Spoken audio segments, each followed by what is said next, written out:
Morning, guys. So today I wanted to talk to you about pioneering freedom, why I started pioneering freedom, and what it's all about. So a couple years ago, as we all experienced during the pandemic, I think we all got a wake-up call, and we realized a few things, or some of us realized a few things. And I was in Canada at the time, and I realized that the powers that be literally can put my fire out at any time. So what I wanted to do was to find a way to eradicate that threat, and I found that with Bitcoin. I dove deep down that rabbit hole back in 2020, not that long ago, but I realized when I saw the decentralized aspect of it and the fact that it can't be manipulated, that this was something that would change the world. And it's changed my world. So I'm not telling anybody to do what I've done. I'm just sharing my experience and how it brought me to El Salvador. The freedom that we think we have in certain countries, it just doesn't exist. Okay, Canada was a stronghold for bureaucracy, massive government overreach, and I saw the writing on the wall. So, like myself and many others, a lot don't see the writing on the wall. They still don't see the writing on the wall. They still vote for Carney. But anyway, I decided to make a change, and I left Canada, and I now live in a place that I can be free. It's not perfect. It's not utopia. So, without laboring on too much about Bitcoin and how amazing it is, because we all know that, or we should do by now. But essentially,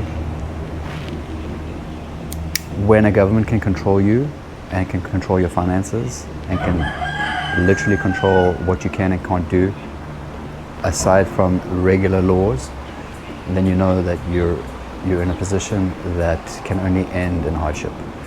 So what I wanted to do was escape the matrix, and I decided to take action. And I left Montreal, Canada, where I had been living for 20 plus years. And I moved, I'm not a tree, I uprooted myself and I moved down to El Salvador, mainly because of Bitcoin, but also because as a South African, I grew up on the coast. I love to surf. There's amazing surf here in El Zante. There's amazing surf all over the coast here. And that was one of the huge shortcuts for coming to El Salvador. So in essence, guys, life is about choices. We all have choices. And the key is to make the right choices. So, as I said, I decided to change my life, change my environment. I still have my daughter. She's back in Montreal, she's studying.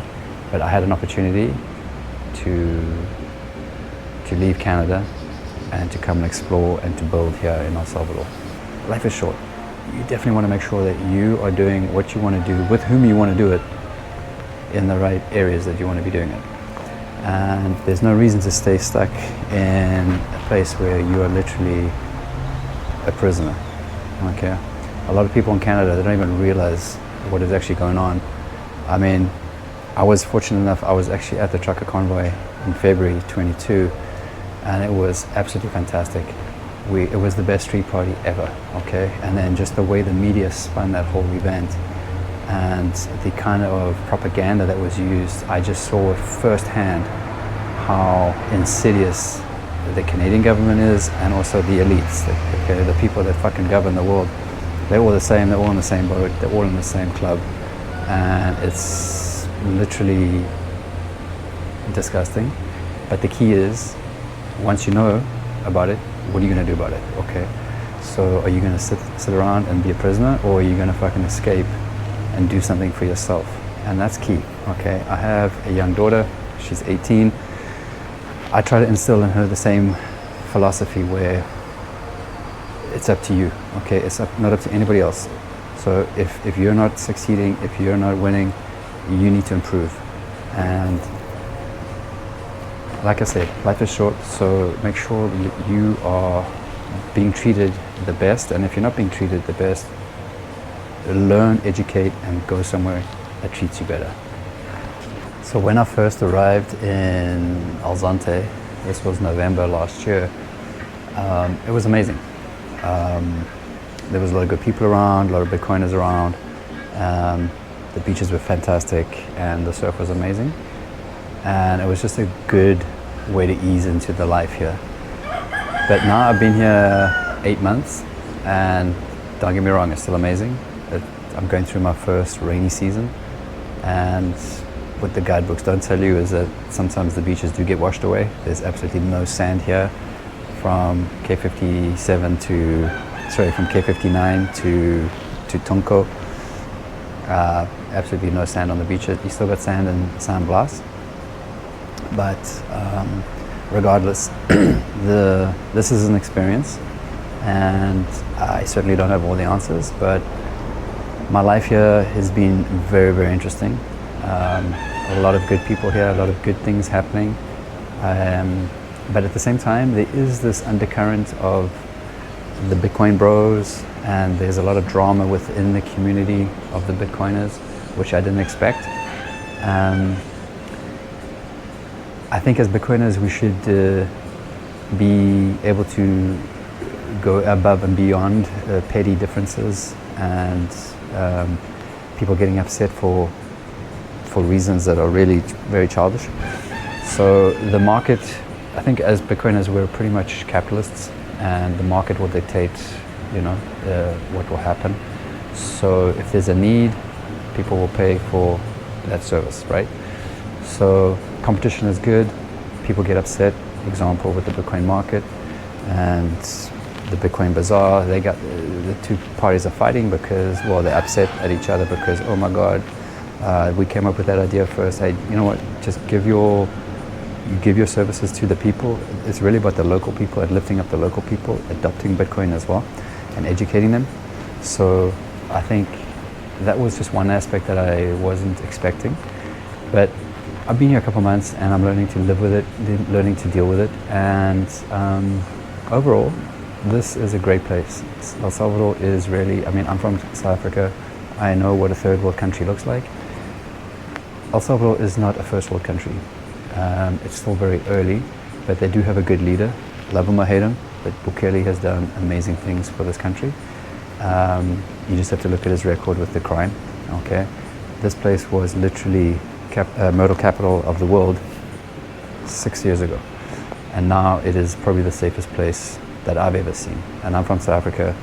I've never seen any place that is actually as safe as El Salvador. You can literally leave your cell phone and stuff on the beach, go for a surf, come back, and it's still there. And just to touch on, El Salvador is not the only place that has a sanctuary for freedom and like-minded thinkers like us, but it is definitely one of the pioneers. Bitcoin Beach was literally the first circular economy where they've adopted Bitcoin as a means of trading. So it is, it's encouraging to see.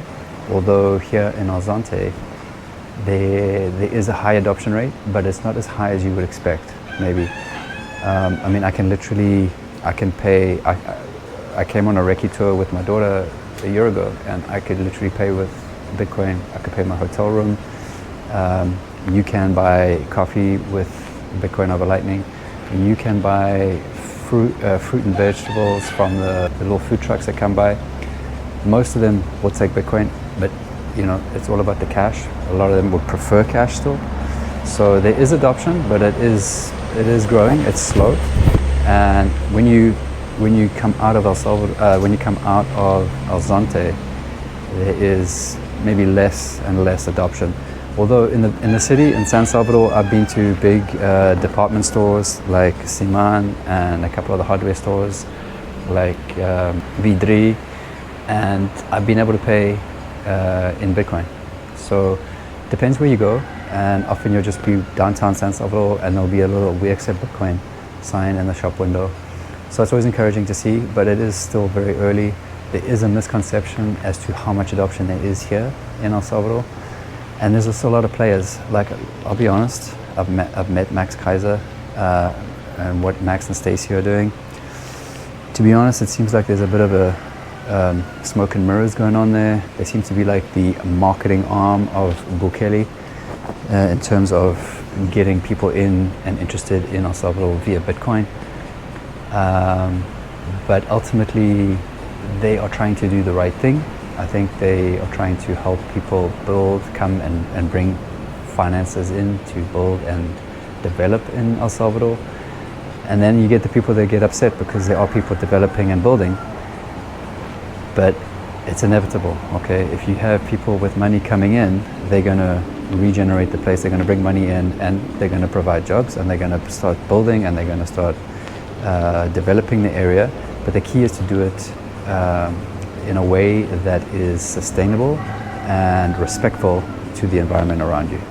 So just on that note, there has been some very positive impacts, there's been some negative impacts, but like anywhere in the world and in life, humans are humans and humans will human. So I think the key is just to be respectful, to be aware of your environment, and to make your impact a positive one rather than a negative one. So just to come back to the Bitcoin people down here, there's also a lot of people that maybe are using Bitcoin as a marketing scheme. I don't want to name too many names, but ultimately, I mean, there was a lot of push, and then a lot of things kind of went dark, especially with the IMF deal. But I think generally there are people that want to do and build and uplift Salvadorians. But even within Bitcoin, there's a lot of these cultish Bitcoiners, and I'm just going to have my little rant here, but it kind of gives Bitcoiners a bad name because a lot of people, these are very loud and obnoxious people. But I've been sitting here quietly doing my thing. I mean, you can tap into whatever you want to tap into, but it's been interesting, this journey, because like I said, I started in 2020 and we're in 2025 now, and I'm very grateful that I did find Bitcoin, because Bitcoin is literally freedom money, and it's given me this amazing journey where I hope I can build and continue to experience these amazing fruits that are ripe for the picking, especially in places like El Salvador. So I've decided to maybe start a little series of my experiences here and maybe give some insights and inputs so people with a similar aspiration can learn from what I've gone through. But the big key is, once you're down here or in any remote location, you know, you need to be able to fund yourself, you need to be able to work, and not just having an investment or having enough cash flow, but the key is actually to be productive. Especially as guys, we like to be productive, we like to be involved, we like to have a purpose. So building and having ideas, and then also connecting with like-minded people that have similar ideas is huge. All right, so one of the questions is, how do you sustain this lifestyle? And I was fortunate enough to team up with a friend of mine, Antonio Pagano. We set up a small boutique Bitcoin consulting agency where we help people with the more technical aspects of Bitcoin.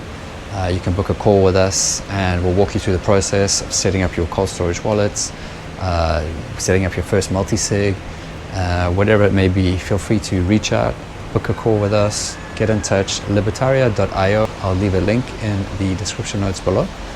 But happy to help you guys out. So let's just talk a bit about the weather in El Salvador. So living down here at the beach, I mean, it's hot, it gets hot, 30, 35 degrees, a lot of humidity.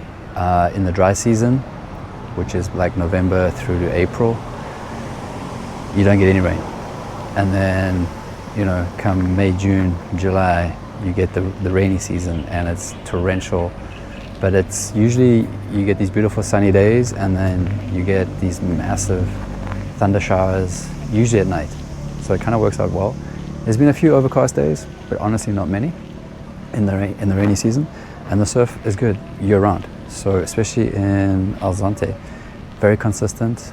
Alzante, Sanzal, they got great waves, especially if you're a regular footer. But to be honest, I'm missing the backhanders a little bit. But there are options, and the key is to explore. There's so many places to explore here. It's a small little country, but you got beaches down at Punta Mango area, amazing, stunning beaches with great surf, all the way through up the coast. So definitely, if you're coming down, rent a car or get a used car and explore, because there's a lot of coastline to explore. And if you're into hiking and volcanoes and that kind of shit, fuck, there's plenty of that to do too.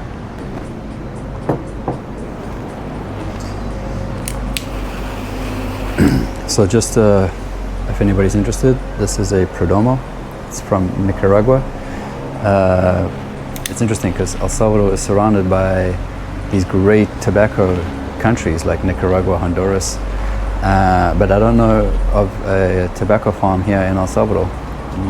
So that's maybe something we can develop. If you live in Canada or in the US, you want to be buying Bitcoin the correct way, and that's direct into self-custody. So open up a Bitcoin Wallet account today, use my referral link in the show notes below, and come and enjoy a very low spread of 1.2% on your Bitcoin purchases. Explore the possibilities and take control of your financial future. Stay tuned, keep stacking, and if you have any questions, feel free to drop them in the comment section below and I can address them.